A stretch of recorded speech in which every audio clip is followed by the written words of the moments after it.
Hi, I'm Jim Comey, Director of the FBI. On behalf of the whole FBI, I want to take a few minutes to recognize and thank our law enforcement colleagues as we honor you during National Police Week. This building is the headquarters of the FBI, the Federal Bureau of Investigation, a federal law enforcement agency that deals with the domestic intelligence and security services of the United States. It has always taken special care to market itself via one of the most powerful and influential mediums in the world, the American motion picture industry. But who created this organization? And how did this organization develop? And what was its creation in aid of? This photo, dated to 1909, is the cabinet of the man seated on the far left, the 26th US President Theodore Roosevelt. Seated third from left, 2 seats from the President, was his Attorney General, a Harvard-educated Republican Catholic, Charles Joseph Bonaparte, the great-nephew of the French Emperor Napoleon Bonaparte. Charles Bonaparte founded this elite detective force on July 1, 1908, and his successor, Attorney General George Woodward Wickersham, christened it the Bureau of Investigation, and in 1935 it was officially renamed as the Federal Bureau of Investigation. The man was to become the first director of the FBI, the young John Edgar Hoover. In August 1919, became the head of the Bureau of Investigation's new General Intelligence Division, also known as the Radical Division, where he was appointed to surveillance, monitor, and disrupt the work of domestic radicals. But this declassified US Department of Justice memo, dated to October 11, 1919, mentions a name who Hoover had a pet obsession monitoring. A man he labeled as a Negro agitator, who Hoover saw as the greatest domestic threat to the United States, Marcus Mosiah Garvey. When I am dead, wrap the mantle of the red, the black and the green around me, for in the new life I shall rise up with God's strength and blessings to lead the millions up the heights and the triumph that you well know. Why was this man so feared by the US government? By listening to his zealous oratory, you can probably guess why.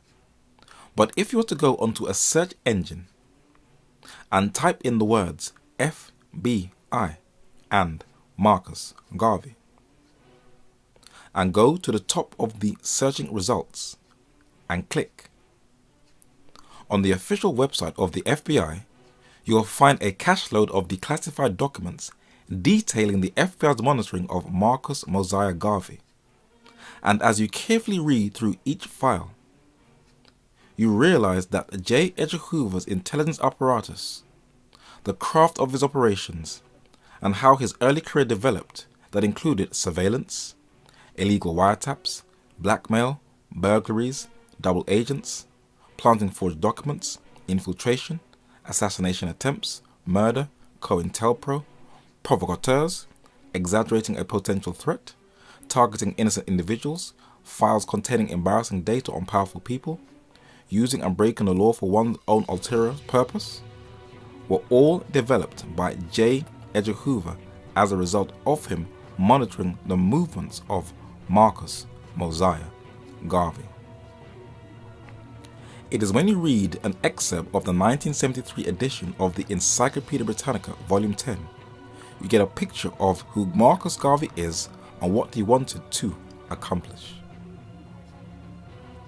Marcus Mosiah Garvey, organizer of the most important nationalistic movement among Negroes, creating the Universal African League, Universal Black Cross Nurses, Black Eagle Flying Corps, Knights of the Nile, and other orders. It is certain that he established what was the largest mass movement among Negroes until his time and beyond.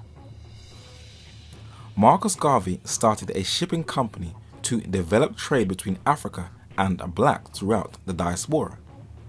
He was truly a visionary and a revolutionary, but this was too much for J. Edgar Hoover, and he eventually got Marcus Garvey charged for mail fraud and jailed for allegedly soliciting and mishandling people's funds to the UNIA. And because the US government did not want him to die in jail and make a martyr of him, He was released after 2 years and deported from the United States to his homeland in Jamaica, where 500 blacks in New Orleans waited for hours in the pouring rain to bid him farewell in November 1927. It was in London Garveyism started and ended, and there are memorials that honour him in South, North and West London. At the University of London, better known as Birkbeck, is where he studied law and philosophy, and is included as one of their famous alumni. At West Kensington Station in West London, once you come out the station and take a left and walk to the second road on the left, you'll come to Beaumont Crescent, where you'll see the UK headquarters of Marcus Garvey's UNIA.